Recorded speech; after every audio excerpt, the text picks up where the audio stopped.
नमस्कार, मैं हूं आरजू अंसारी और आप देख रहे हैं राष्ट्रीय जगत विजन न्यूज। राजधानी रायपुर समेत पूरे छत्तीसगढ़ में ऑनलाइन ठगी के मामले लगातार सामने आ रहे हैं। ताजा मामला सिविल लाइन थाना क्षेत्र का है, जहां एक व्यापारी से शेयर ट्रेडिंग में मोटा मुनाफा दिलाने का झांसा देकर करीब 28 लाख रुपए की ठगी की गई है।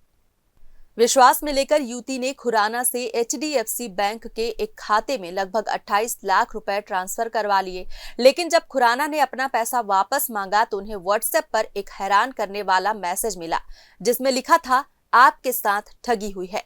घटना की शिकायत पर सिविल लाइन थाना पुलिस ने अज्ञात मोबाइल नंबर के आधार पर युवती के खिलाफ FIR दर्ज कर ली है और जांच शुरू कर दी गई है।